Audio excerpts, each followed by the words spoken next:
Chapter 1. Cold. That was the first thing. Always. It wasn't just the air, no. It was the stone floor beneath her bare feet, a cold that stole her heat right through her skin. It was the dampness that clung to her thin, scratchy rags. But worst of all, it was the emptiness inside her chest. A cold that lived in her. She had no name. The guards called her Shadow, or Rats. Or sometimes nothing at all. And she was fine with that, because names were for people and she was just a thing that survived. Her world was small, 10 paces long, 6 paces wide. She knew every crack in the gray stone walls. She knew every rat that skittered in the dark. She even knew the rhythm of the water dripping from the ceiling in the far corner. Drip, drip, drip.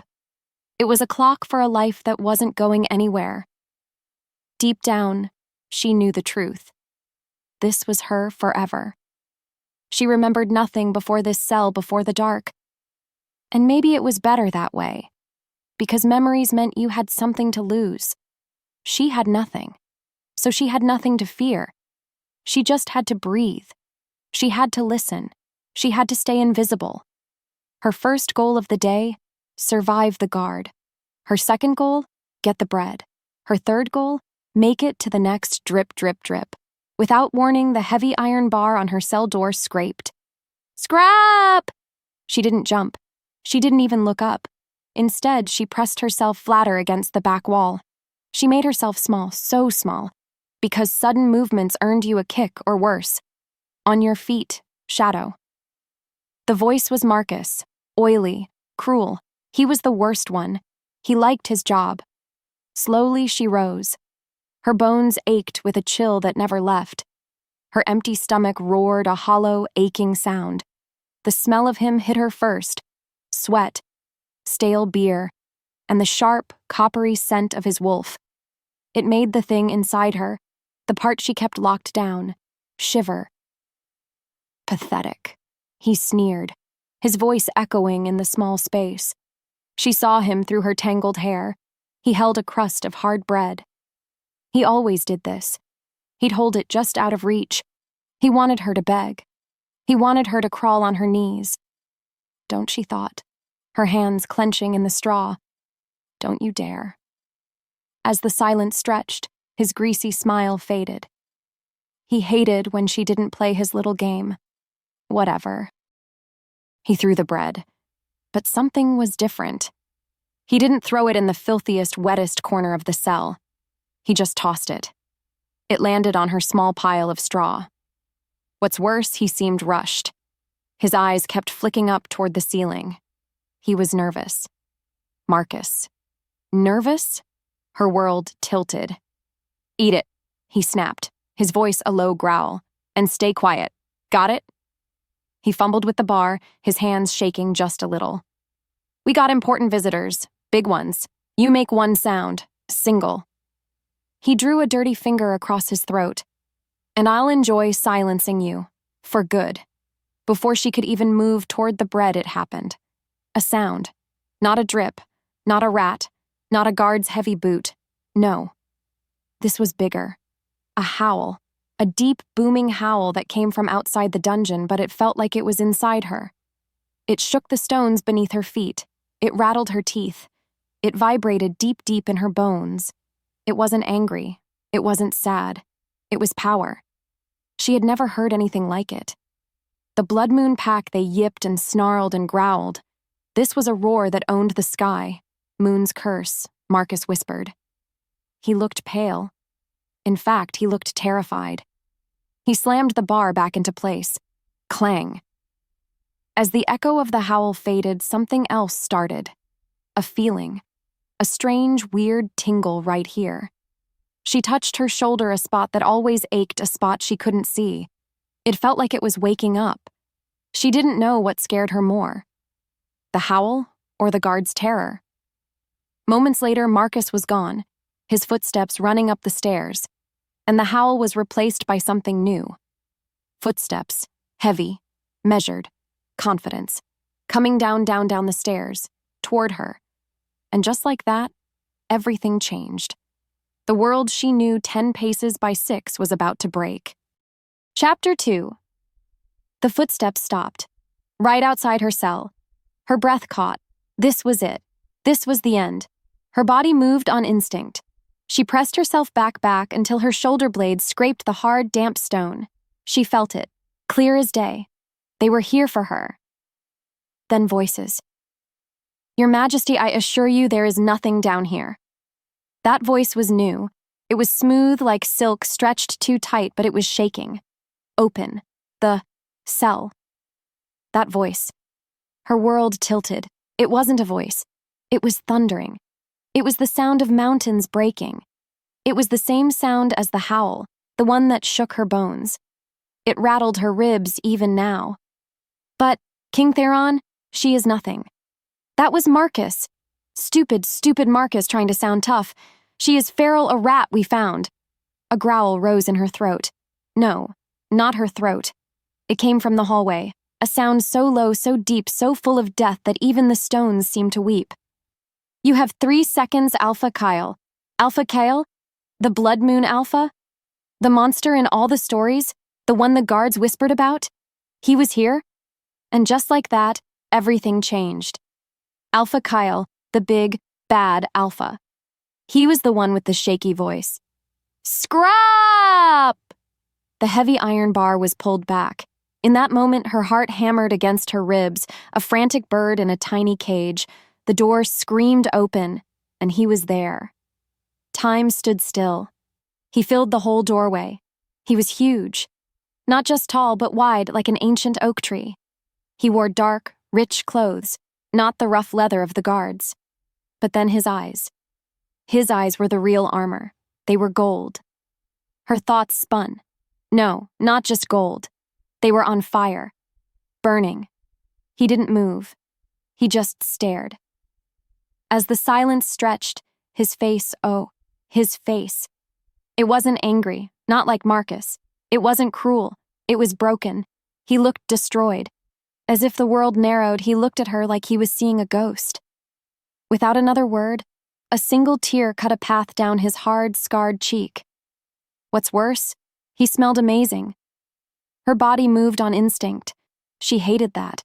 She hated him for it. He smelled like pine trees and sharp winter air and home. She scrambled back because he was dangerous, because anyone who looked at her like that wanted something. "Elara," he whispered. "Elara?" Her world tilted again. What was that? A word? A name? It sounded strange, like a half-forgotten song. Before she could move, he took one step inside. "No," she screamed. It was a rusty, unused sound. A croak. He froze. In that moment, his broken look vanished. It was replaced by ice.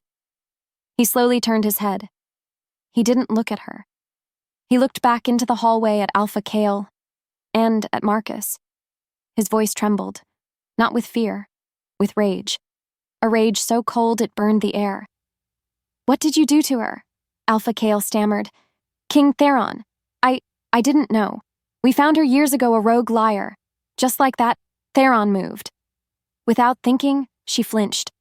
But he wasn't moving toward her. He moved past her back into the hall. There was a sound of a gurgle. A wet, awful sound. She didn't know what scared her more. The sound, or the silence that followed. A beat later, he was back in the doorway. His hands were clean. He looked at her. Her heart skipped. "He won't hurt you again," he said. His voice was soft now. So soft. Marcus was dead. Something inside her shifted. This Alpha King had just killed a man for her. He held out his hand, a big, calloused hand. "It's over," he murmured. "I'm here. I thought you were dead." Her thoughts spun. Dead? What did he mean? Deep down, she knew the truth. This wasn't a rescue. This was just a new cage. She stared at his hand, and she began to shake. Chapter 3. She didn't take it. No matter how hard she tried, she couldn't make her body move toward him. He saw her fear. Her chest ached with it. His scent in the air was thick pine and now blood. His face tightened. In the quiet that followed, he pulled his hand back. "Forgive me," he said, his voice rough. You don't remember me. Do you? Remember? She shook her head. A small, jerky movement. Her bones remembered him. No bones. The tingle on her shoulder, the spot that always ached, was burning now, as fire bloomed beneath her skin. His eyes dropped right to that exact spot, as if pulled by a string. The mark, he whispered. Before she could move, he stepped forward again. Don't! She cried out. He stopped, but then he looked furious again. Furious at the world. Alpha Kale! He roared. The Blood Moon Alpha stumbled into view. He was sweating. He was a rat now. She is under my protection, Theron growled. His voice left no room for argument. Protection? She thought. The word felt like acid. I am taking her. Now. Of course, Your Majesty. Whatever you wish. Kyle was bowing to the man who just killed his guard. This was power. Real power. Theron looked at her and his eyes softened. He reached for her again slowly. Her body moved on instinct. She scrambled to the corner, grabbing the only thing that was hers, the crust of bread. She clutched it to her chest. The air thickened. Theron stopped. He looked at the bread. He looked at her with her filthy rags and matted hair. And the king, the one who roared like thunder, looked like he was going to be sick. His voice trembled. What have they done? He didn't try to touch her again. Instead, he just shrugged. He pulled off his own cloak. It was huge, made of thick, dark fur. It looked so warm. He didn't throw it at her. Rather, he laid it gently on the straw near her, but not too near. Please, he said. His voice was begging. A king begging her. We have to go. The space between them burned. Because of that, she felt a strange pull. She looked at the cloak. It smelled like him, like the forest, like safety. Her thoughts spun. No. Deep down, she knew the truth. Safety was a lie. But then what choice did she have? Slowly, so slowly, she reached out. She touched the fur. It was softer than anything she had ever felt. With every heartbeat, she pulled it. She wrapped it around her. And oh, it was so warm. Her chest ached. The cold inside her receded. Just a little. She stood up, clutching the bread in one hand and the heavy cloak in the other. He nodded. A single sharp nod. Without another word, he turned.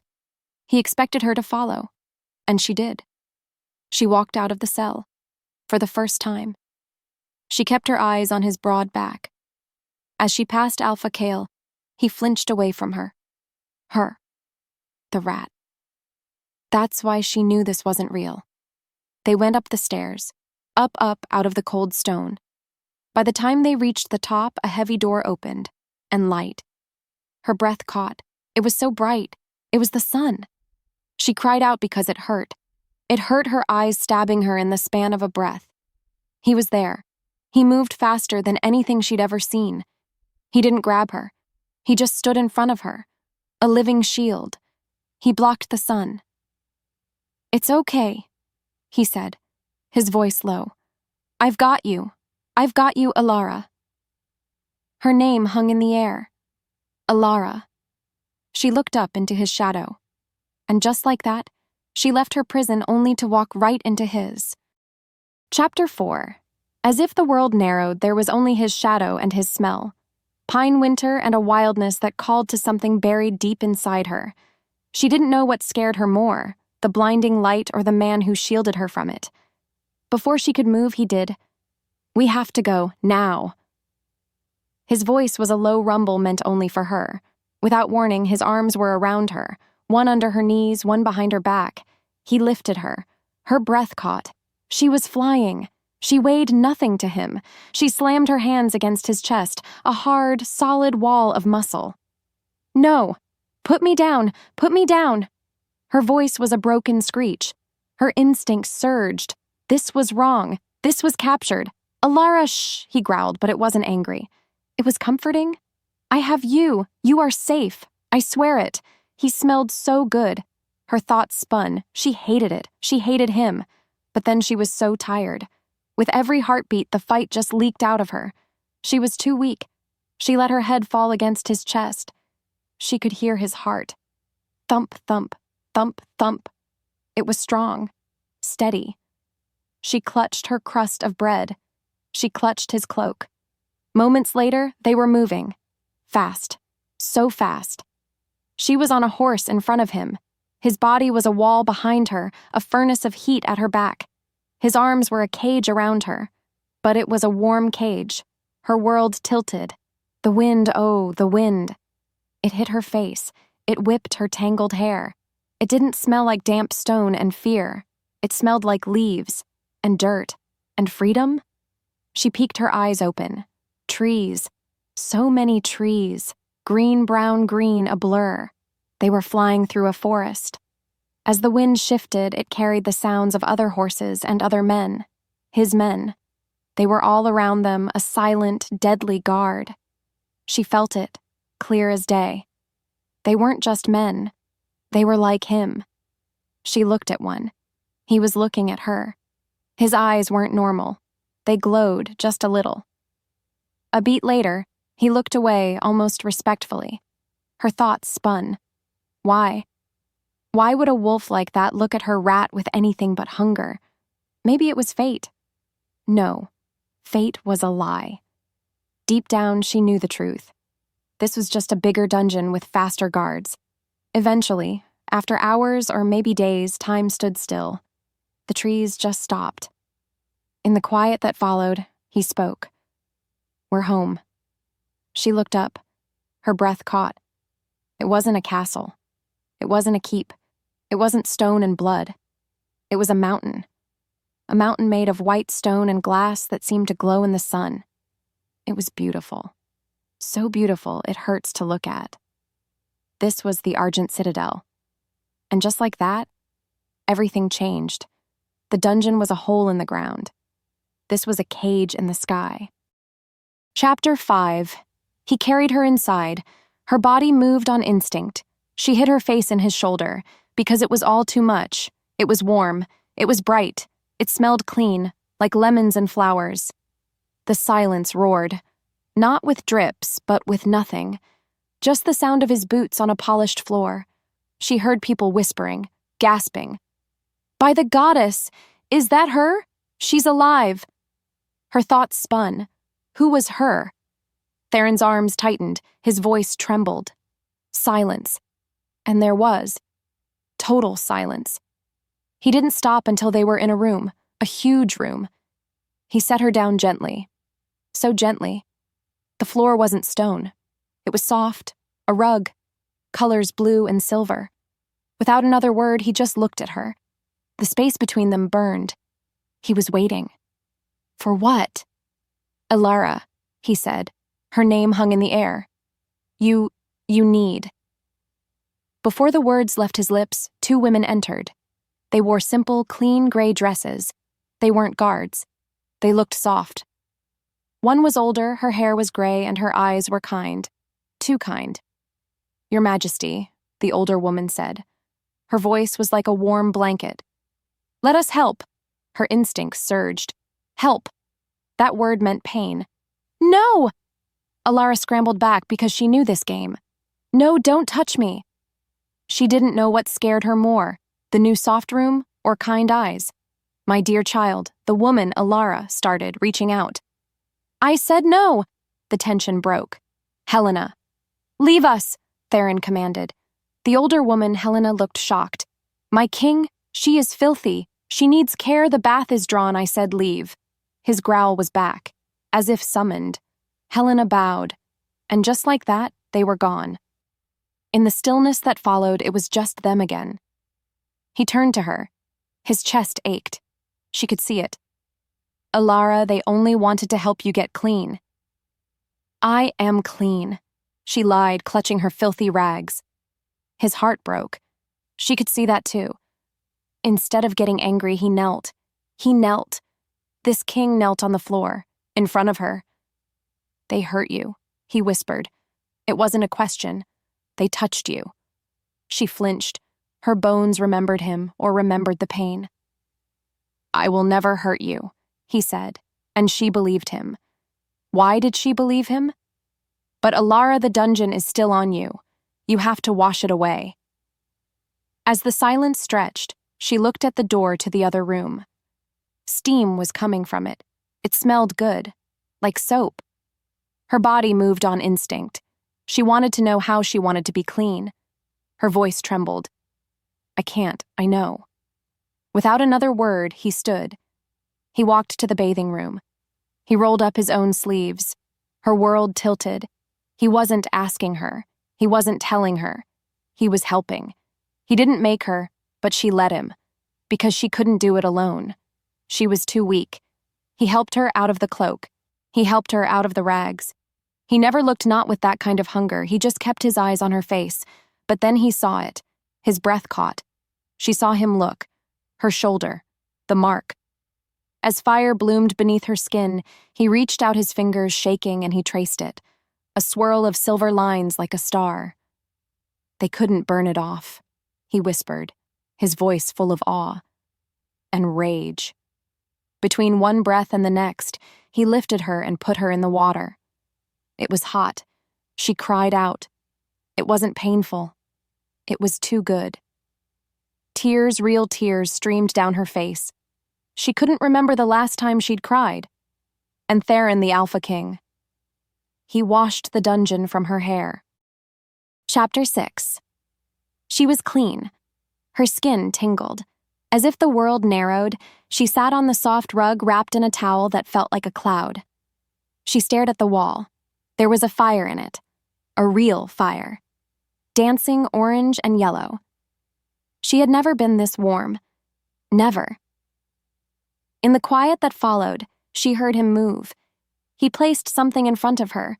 Soft, clean clothes. A simple tunic. Soft pants. Without thinking, she dressed. The old her rags were gone. When her name left his lips, she jumped. "Elara?" She turned. He was holding a plate. Food. Her breath caught. It smelled unreal. Meat. Cooked meat. And red berries. And bread. Soft, warm bread. Her body moved on instinct. She grabbed it. But then she stopped. Her hand froze in the air. Deep down, she knew the truth. Nothing was free. This was the price. This was the poison. "No," she whispered, pulling her hand back. His face crumpled. "Elara is food. You're starving. It's poison," she said. "Because it had to be. Why else would he be so kind?" His chest ached. "No, no. I would die before I let anyone poison you." She didn't know what scared her more, his words or the truth in his eyes. He saw her look at the corner. "Where is it?" she whispered, panic rising. "My bread! The bread from before! Where is it?" That was hers. She earned that bread. As the silence roared, Theron just closed his eyes. His voice trembled. "That wasn't food, Elara. That was garbage. It was mine." The tension broke. He didn't argue. Instead, he sat, right there, on the floor, with her. He picked up the plate. He took a piece of the meat. He put it in his own mouth. He chewed. He swallowed. Her world tilted. He picked up a berry. He ate it. He tore off a piece of the soft bread. He ate that too. As if the world narrowed, he just looked at her. "See," he said, his voice thick. "It's safe. I promise you. It is not cold. It is not stale. It will not make you sick." Her stomach screamed. Slowly, she reached out. Her hand was shaking. He didn't move. She grabbed the entire piece of meat. She didn't wait. She shoved it in her mouth. Oh. Her eyes closed. It was heaven. She ate. She ate all of it. Like an animal, she didn't care. And he just watched. He didn't laugh. He didn't mock her. He just watched her live. When she was done, she was breathing hard. In the stillness that followed, he spoke. "Elara," he said so gently. "Do you remember the Silverwood Pack?" She shook her head. The name was nothing. "Do you remember your family?" Pain. A sharp, cold pain. She shook her head. As the truth unraveled, he looked devastated. Before either could speak, the door opened.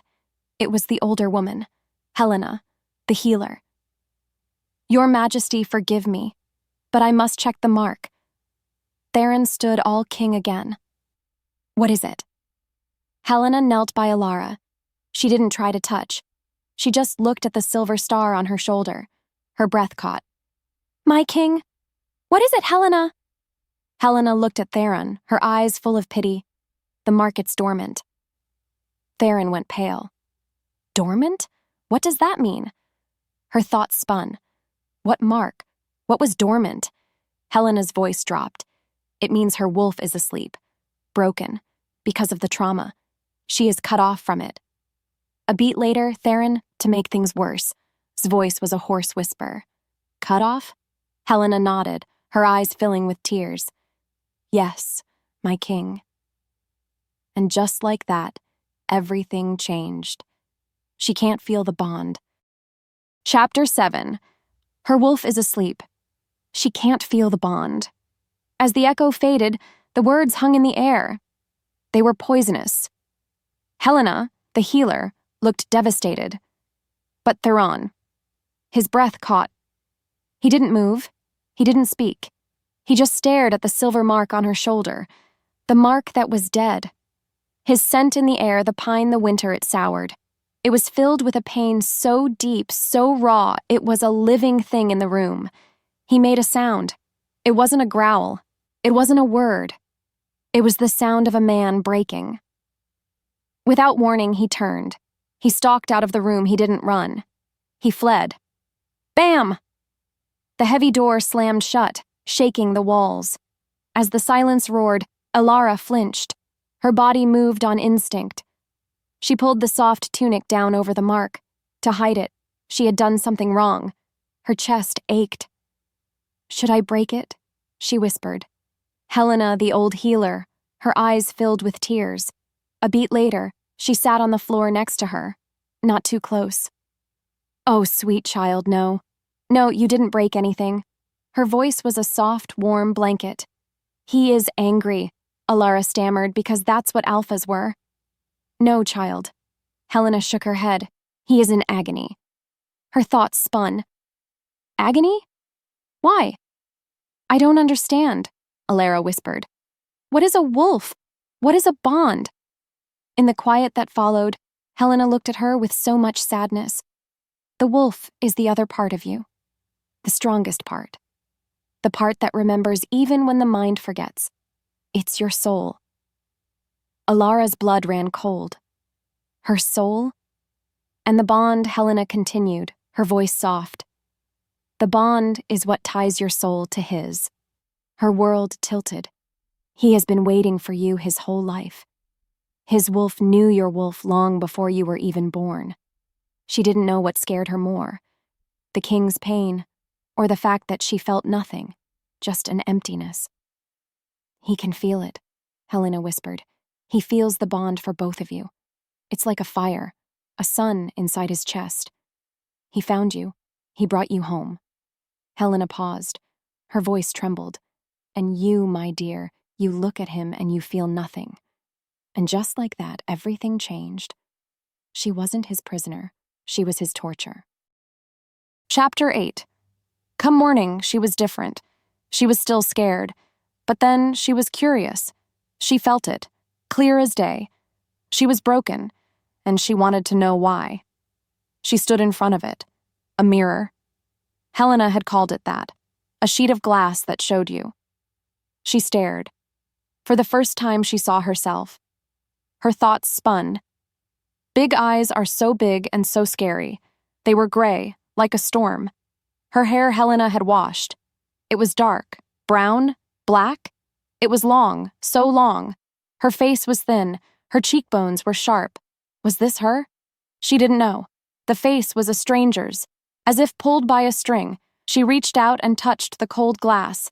The girl in the glass touched her back. Her heart skipped. "Who are you?" she whispered to the girl. The girl didn't answer. Moments later, a knock. Her body moved on instinct. She spun ready to hide, but it was him. Theron. He looked terrible. His eyes were red. He hadn't slept. The space between them burned. "Elara," he said. His voice was hoarse. "Your Majesty," she whispered. Helena had taught her that. Pain flashed in his eyes. "Please don't call me that. Just Theron." He held something in his hand. A letter. She felt it, clear as day. The air thickened. "What is it?" His voice was cold as ice. "News has traveled, that you are alive, that you are here." He looked at her, his eyes searching for her. "Elara, your family has sent a message." Her breath caught. "Family?" "Family." Her thoughts spun. I have a family?" His jaw tightened. A low growl rose in his throat.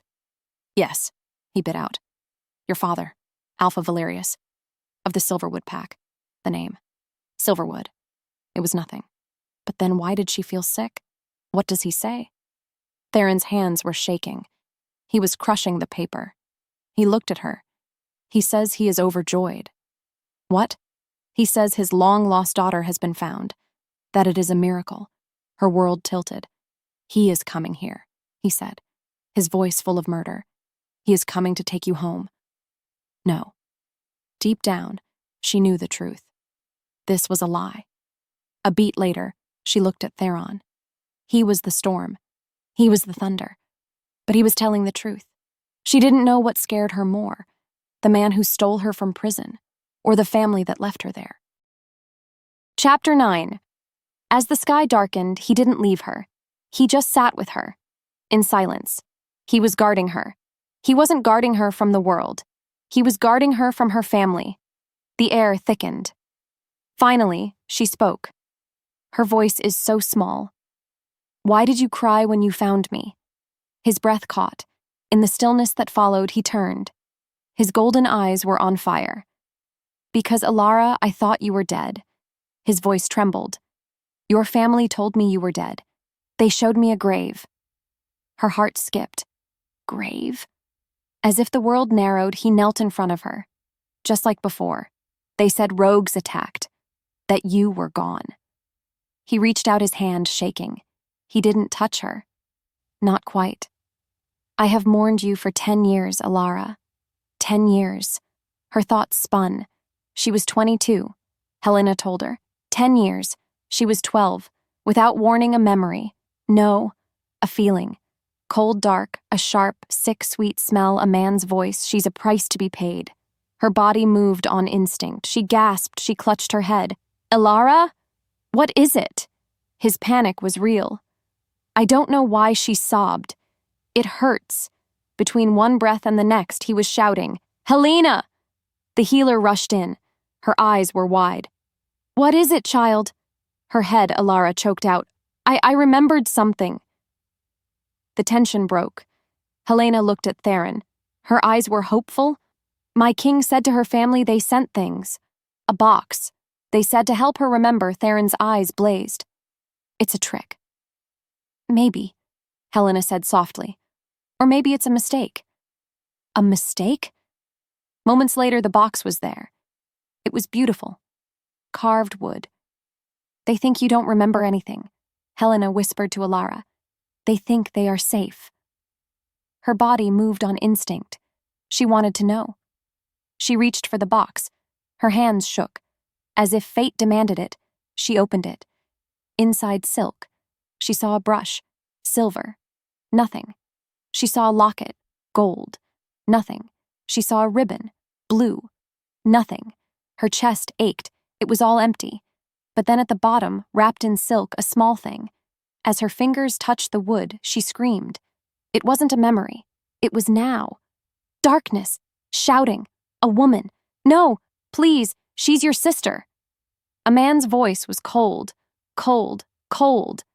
"She was never my sister. She's a price to be paid. Pain. A needle in her neck.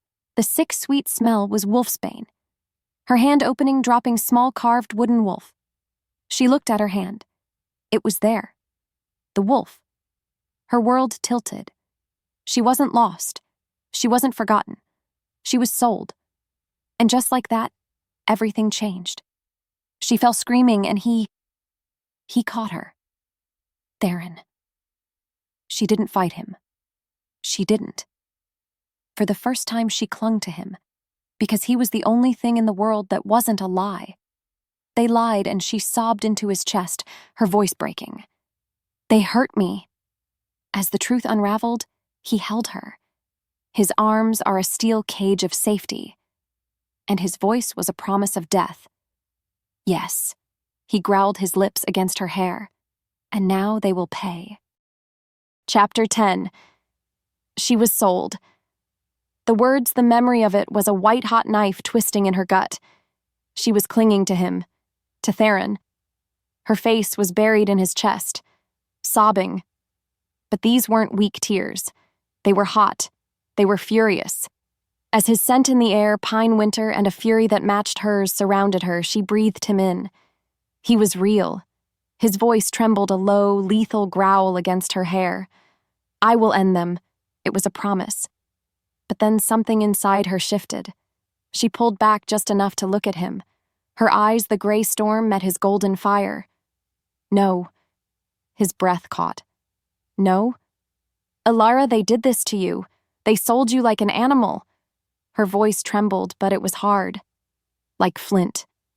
If you kill them, she whispered, I'll never know why. The moment their eyes locked, his rage faltered. It changed. To confusion. I'm not her, she choked out. What did you say? The Elara from before her chest ached. She's gone. They killed her. I'm me. I'm the shadow, the rat. And I need to know why they made me. Deep down, she knew the truth. This wasn't his fight. Not really. It was hers. As the silence stretched, Theron just looked at her. Really looked at her. He wasn't seeing the lost, broken girl from the dungeon. He was seeing the survivor. His voice was low, dangerous, and proud. What do you want to do? This was it. The point of no return. She had to choose.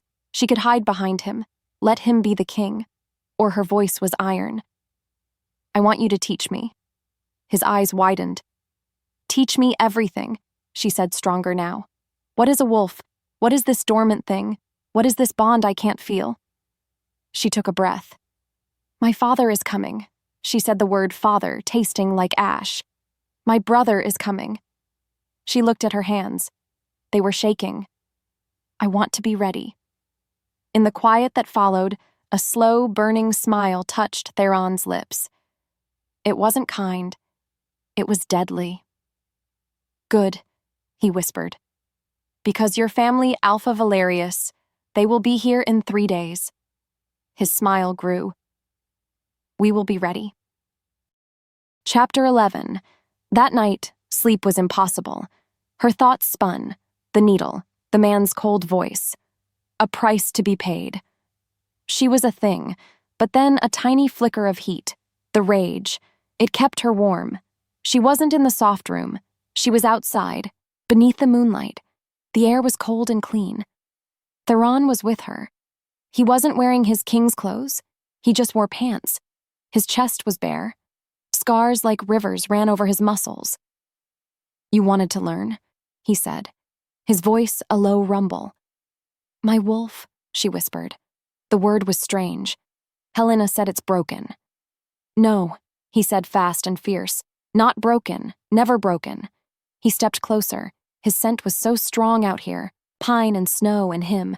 She's in there, Elara. She's hiding. Scared. Because of the wolfsbane. Because of the trauma. They poisoned her. They tried to cut her away from you. Her wolf pressed forward, but there was nothing. Just a cold wall inside. A wall of ice. I can't feel her, Elara cried. Frustration boiled over. It's empty. I'm broken. Before she could move, he was behind her. Her breath caught, his chest pressed against her back. He was a furnace. His heat soaked into her. His voice was a whisper right by her ear. It made her skin tingle. You are not broken. He took her hand. His fingers were so warm. He placed her hand on his bare chest. Thump, thump, thump, thump. His heart, so strong. Can you feel that? He murmured. She couldn't speak. She just nodded. That's my wolf, he breathed. His lips brushed her hair. He sees yours. He knows she's in there. He is calling to her, his other arm wrapped around her waist, holding her tight. Just listen, he whispered. Forget everything else, listen to him. So she did. She closed her eyes. She felt his heartbeat. She felt his heat. She listened. And just like that, everything changed. It wasn't a voice.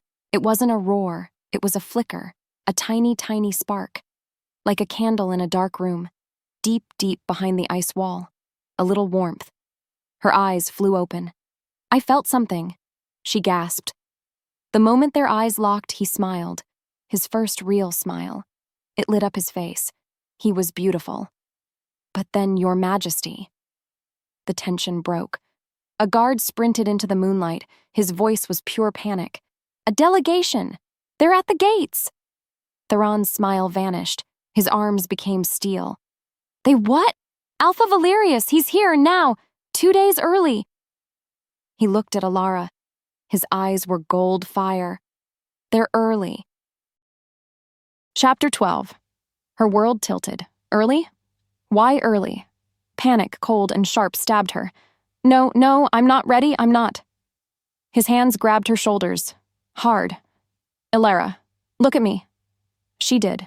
His eyes were holding hers. Yes, you are. His voice was a rock. You are not a rat. You are not a shadow. You are Elara of the Silverwood Pack. He leaned closer. His forehead touched hers. And you are the fated queen of this mountain. Do you understand me? His words hit her. Queen? The little spark inside her flickered brighter, stronger. She stood up taller. She nodded. Okay. Moments later, she was in the great hall. It was huge, stone and wood and fire, full of Theron's guards, wolves, all of them watching. Silent. She stood next to Theron's throne, not behind him, beside him. He wanted her there. The giant doors opened. Her breath caught. Him, the man from her memory. Cold, dead eyes. He was handsome. He looked like her. Dark hair, strong jaw. He was her brother. And a woman. She was beautiful and weeping. Her mother and another man. Older, powerful. His face was a mask. Her father, Alpha Valerius, the woman her mother saw her. She gasped, Oh, Elara, my baby, my lost darling, you're alive! The woman rushed forward with her arms out. Her body moved on instinct. She didn't run. She didn't hide. She flinched, a hard, violent flinch, and she took one step closer to Theron. The tension broke. The hall was dead silent. The woman froze. Her face twisted. Her brother smiled. It didn't touch his eyes. Darling sister, he said. His voice was like smooth honey and cold poison. After all these years, you hide from your own family? He looked at Theron. Has King Theron frightened you so much? Deep down, she knew the truth. This was a trap. Theron spoke. His voice was a mountain. She is safe here. Oh, I am sure she is, her brother said. That fake smile, especially now that her mark is dormant. Her blood ran cold. How? How did he know that? Helena had only just found out. Her brother looked at her, his eyes filled with fake pity. He didn't tell you, did he? My poor son Elara. He shook his head. The only reason a fated mate can't feel the bond. His voice dropped to a whisper that everyone could hear, as if the other half has rejected it. Her world tilted. What? He found you years ago, Elara, when you were just a child. He saw you. He pointed at Theron. And he rejected you. Her head spun. She looked at Theron. His face was white. That's why your wolf broke, her brother said so sadly. That's why you were lost. He's not your savior, Elara. He smiled. That cold, dead smile. He is the reason you were in that cell. Chapter 13. He is the reason you were in that cell. As the echo faded, the words didn't just hang in the air. They stabbed her, right in the chest. Her world tilted. No, it didn't tilt. It shattered. Her breath caught. She looked at Theron. His face. It was white, like snow, like bone. He was shocked. He was horrified, but he didn't deny it. Not fast enough. And in that 1 second, in the span of a single heartbeat, the tiny spark inside her, the little candle flame she felt with him in the moonlight, pfft, it was gone, snuffed out. The wall of ice slammed back down, colder this time. So much colder. Because now it had a reason. Deep down, she knew the truth. It was a lie. All of it. The rescue, kindness, the bath, the food, the gentle voice, the warm chest. All of it. A lie. A prettier cage. To hide his guilt. He threw you away, her brother whispered. His voice was so sad, so fake, and now he wants you back, like a broken toy. Elara, he said, his hand reaching out to her. Come home. Let us heal you. Away from him. Her body moved on instinct. She backed away, from her brother's hand. But she backed away from Theron too. She looked at him. This king, this stranger, this alpha who had let her rot. Finally, he roared. Liar! His voice shook the hall. It was pure fury. But it was too late. She saw it. She saw the lie he was telling. She saw the panic in his eyes. He wasn't roaring because it was a lie. He was roaring because it was the truth. She didn't scream. She didn't cry. She just broke. Her face went blank. The shadow came back. The rat was home. Without another word, she turned. And she ran. She fled the great hall, leaving all of them behind in the silence. Chapter 14. She ran. Her bare feet slapped against the polished floors. She didn't know where she was going. Just away. She found it. Her room. The soft room. The warm room. His room. She slammed the door. She fumbled with the lock. Click. Safe. Her breath caught. She was hyperventilating, gasping, choking. The walls were moving, closing in, 10 paces long, 6 paces wide. It was a dungeon. It was the dream. No, it was real. The soft bed, the warm fire, clean clothes. A lie. A lie. A lie. She grabbed the soft blanket from the bed and threw it. She knocked over a vase of flowers. It smashed. Crash! Water and petals everywhere. She backed into the corner, slid down the wall, just like in the cell. Rejected. The word echoed. Rejected. He found her 10 years ago. He knew she was his mate. And he looked at her and he threw her away. Her thoughts spun. So fast. Was that why? Was that why her family sold her? Because she was worthless? Because the king didn't want her? This was her lowest point. She wasn't just a prisoner. She wasn't just broken. She was garbage. Thrown away by her family. Thrown away by her mate. She was truly alone. Knock, knock, knock. The door rattled. Elara, his voice. Theron's voice. Desperate. Elara, please, open the door. It's not like that. It wasn't a rejection. I can explain. She pressed her hands over her ears. She rocked back and forth. Liar, liar, liar, please, Elara, don't let him do this to us. Us? There was no us. There was only him, and her, and a locked door. She crawled to the mirror. The smashed glass cut her knees. She didn't feel it. She looked at the girl, the stranger, the broken thing. He rejected me, she whispered to the girl. The girl just stared back. Her eyes were empty, hollow. The pounding on the door stopped. As the silence roared, he was still there. She could feel him. A giant darkness on the other side, a king on his knees, defeated. Chapter 15. In the great hall, the tension broke. Alpha Valerius, her father, stepped forward. His face was a mask of sadness. You see, Your Majesty? His voice was smooth and cold, like a snake. The poor child. She knows the truth. She is broken. And you did it. Theron was still staring at the doorway she had fled through. His hands were clenched. His knuckles were white. She is our blood, her brother said with a sad smile. She is not your queen. She is unclaimed. She is unmated. She needs to come home. So we can heal her. Properly. He had won. He knew it. Theron was trapped. What could he do? Force her to stay? Drag her out of her room? He would become the monster.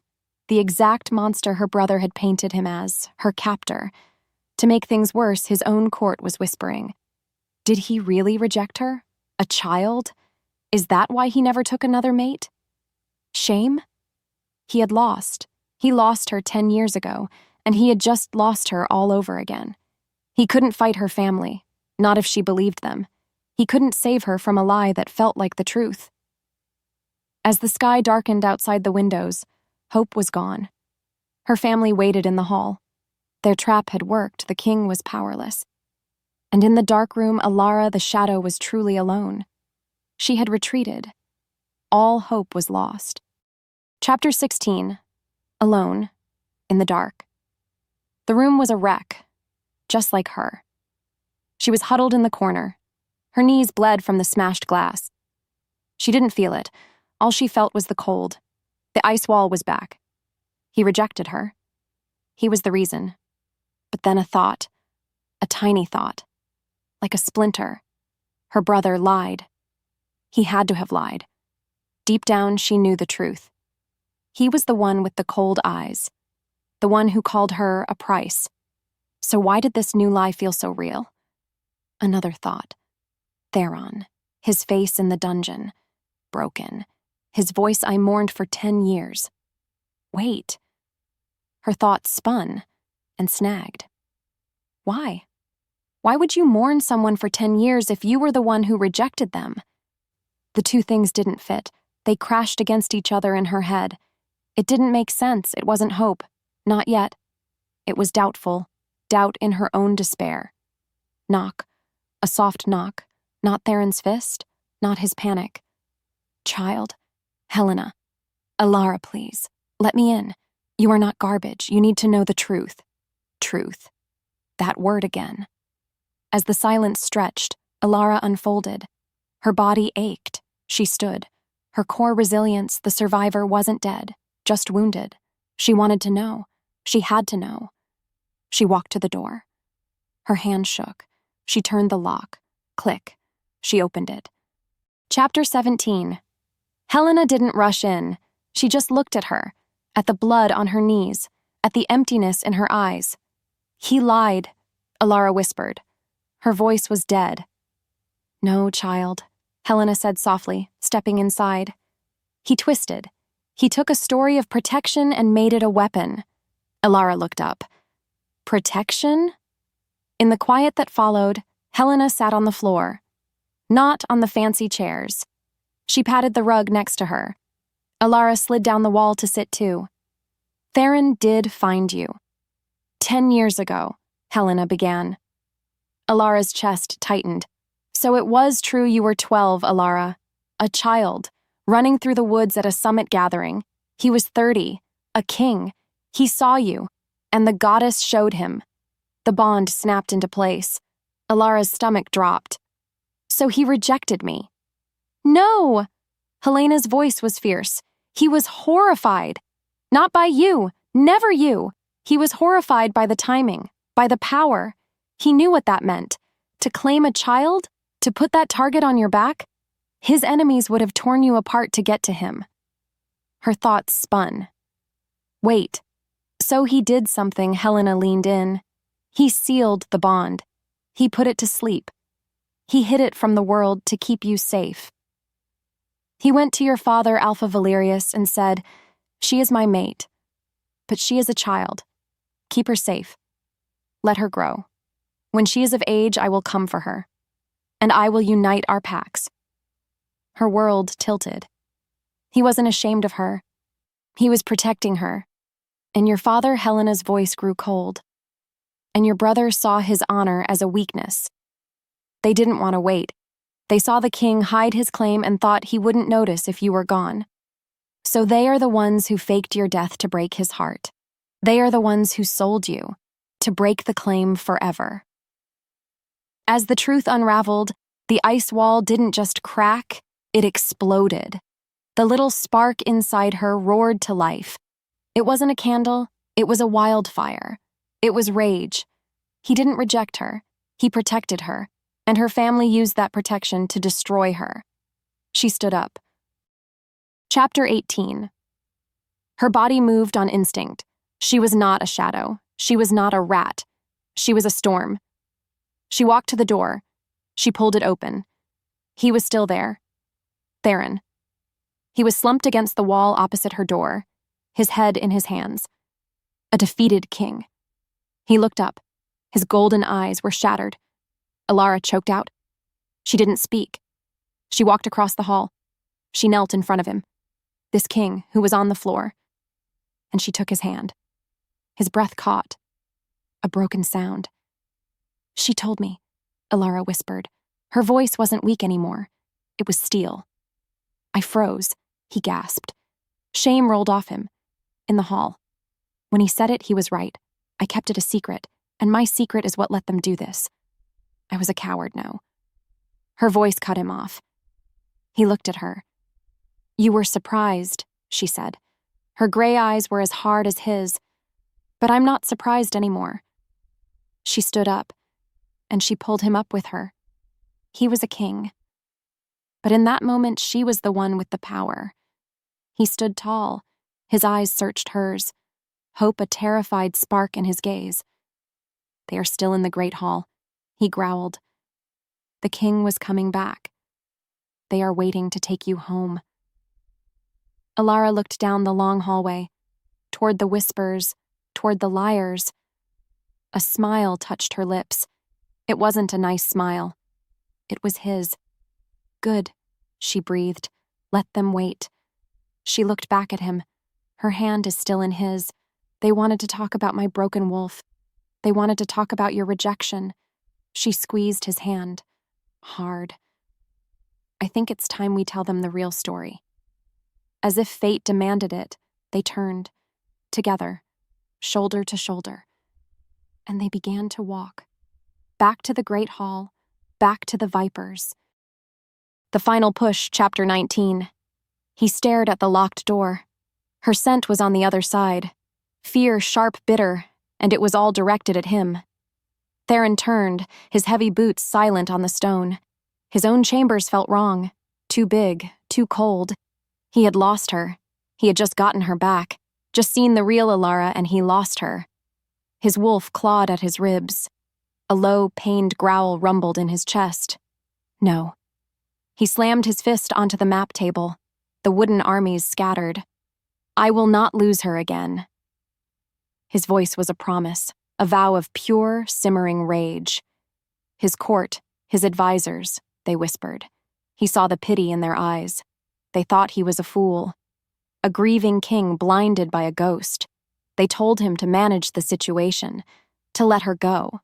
Let her go? To make things worse, he knew her family was already moving. They were spreading the story. The king broke. The imposter is insane. They weren't just trying to hide a crime. This was an attack. This was a move for power. Deep down, he knew the truth. This magic trap was designed to break them both. But then his eyes landed on the corner of his desk, on the evidence box, the failed assassination attempt. As if pulled by a string, he crossed the room. He didn't just fail to save her, he almost got her killed. He opened the box. Inside lay the dagger. It was ugly. Black metal that seemed to drink the moonlight. The moment he touched the hilt, his fingers tingled. A sick, cold feeling. This wasn't just a weapon. This was the key. This was the same magic. He felt it, clear as day. The magic that was clouding her mind stank of this blade. He didn't know what scared him more, the power in this dagger or what he would find when he followed the trail. Because of that, he knew he couldn't use his royal guards. He couldn't trust his council. He needed the one person who knew more about forbidden magic than anyone else in the kingdom. Theron grabbed the dagger, wrapping it in heavy leather. He didn't go to the throne room. He went to the dungeons. Chapter 20. The steps down were cold and thick with dust. The air grew heavy, stale. The cell at the very bottom wasn't a cell. It was a prison and a library. An old, thin wolf sat at a desk surrounded by forbidden books. He didn't look up when Theron entered. So, a raspy voice echoed, scraping the silence. The king crawling in the dark. Silas, Theron said. His voice was flat, hard. You only come when you're desperate. Silas muttered, turning a brittle page. What is it? A plague? A war? A memory? Theron said. That got his attention. Silas, his old mentor, exiled for practicing this very magic trick. His eyes were milky white, blind, but they saw everything. Ah, he breathed. The lost girl. The one who wasn't lost. Theron didn't waste time. He strode forward and dropped the leather-wrapped bundle on the desk. Without thinking, Silas recoiled. He hissed. It sounds like a snake. Fool, he spat. You brought this inside the citadel wards? What is it? Theron demanded. Silas waved his hand over the dagger. His nostrils flared. It's a shadow weaver's blade, he whispered. He looked sick. This isn't just poison, Your Majesty. This is an anchor. Theron's blood ran cold. An anchor? For what? To a ritual, Silas snapped. It's designed to sever a bond, to erase a soul. In the span of a breath, Theron's world tilted. They tried to sever her bond to me. Of course. But they failed, Silas said, pointing a gnarled finger. But this magic leaves a stain. A signature. It's tied by blood to the one who paid for it. Silas closed his eyes. He leaned in and inhaled.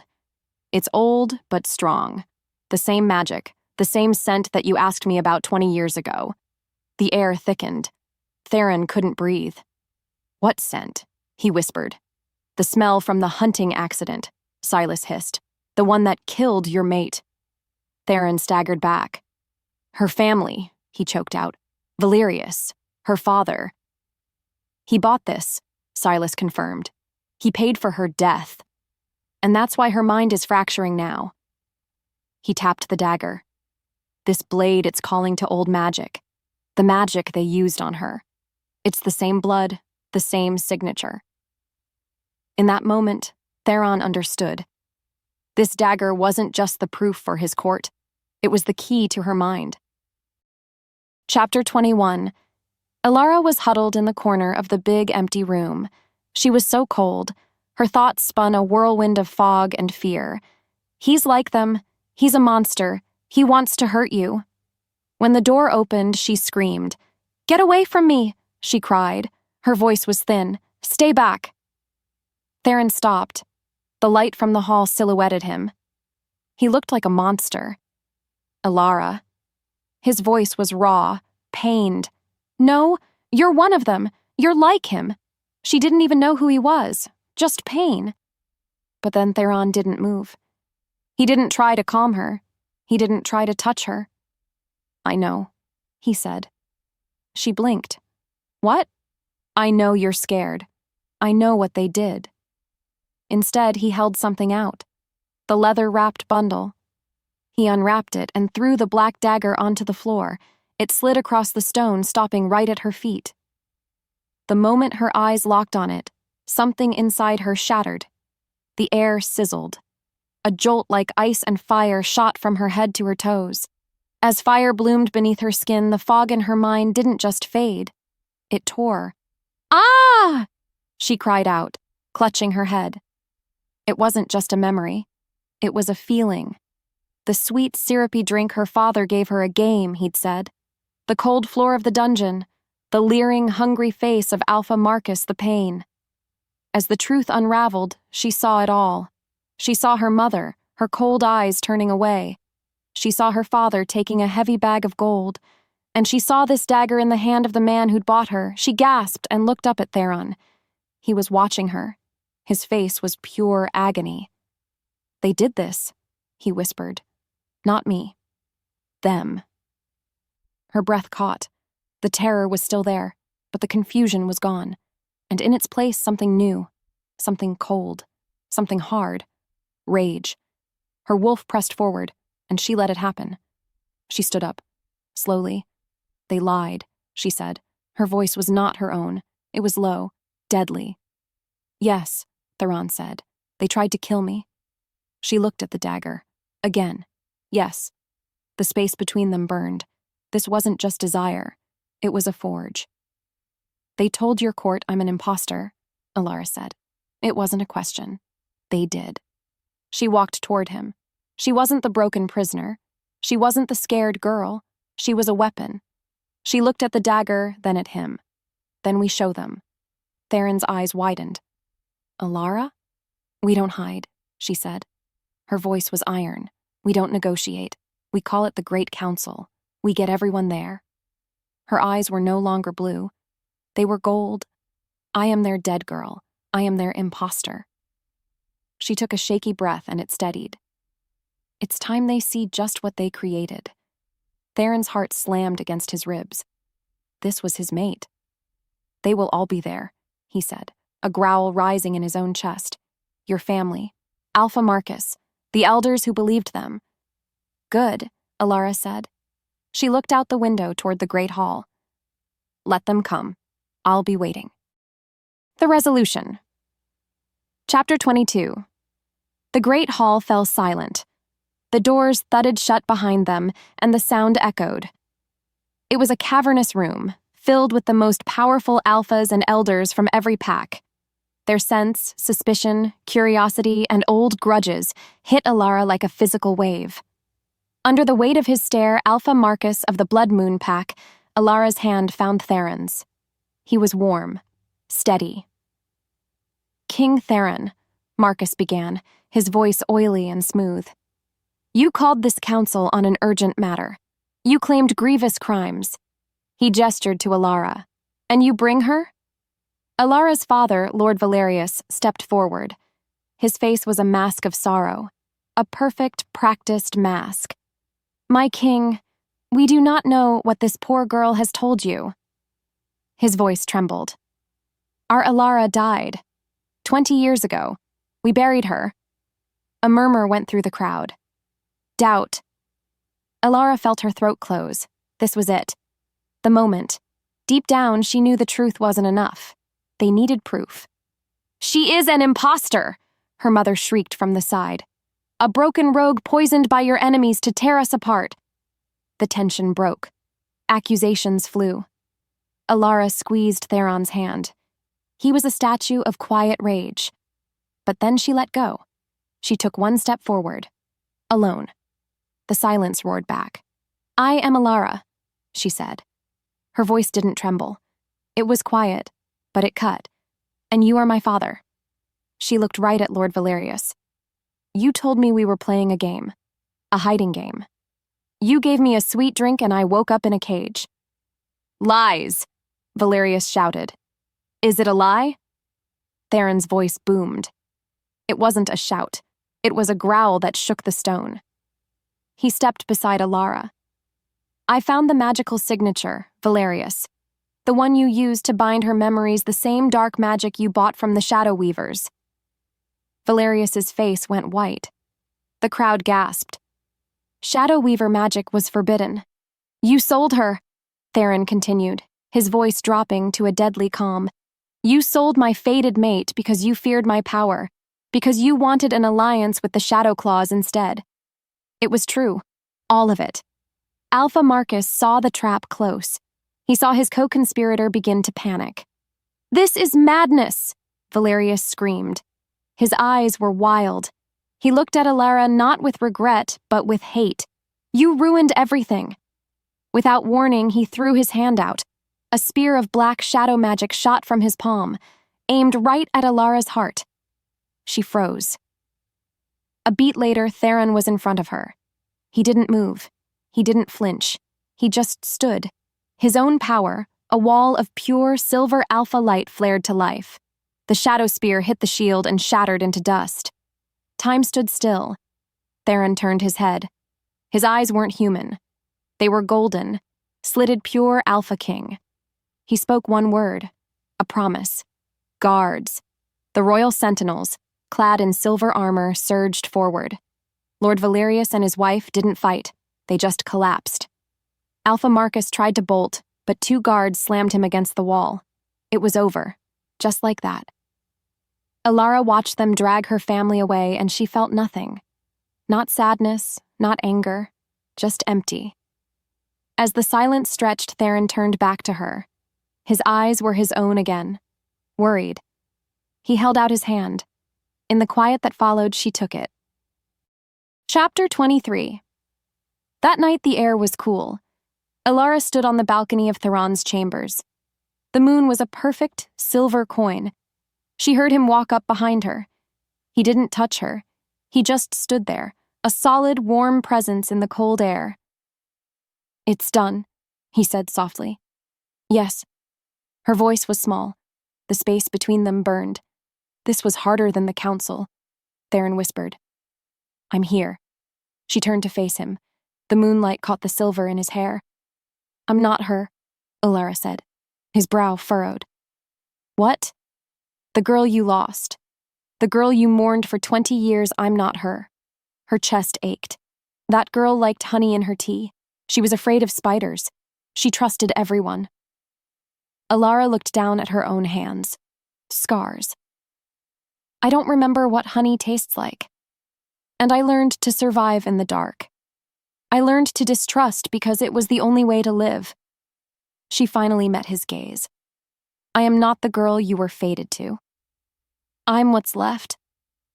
Theron's expression wasn't pity. It was awesome. He took a step, then another. He raised his hand and his thumb traced her jawline. So gentle.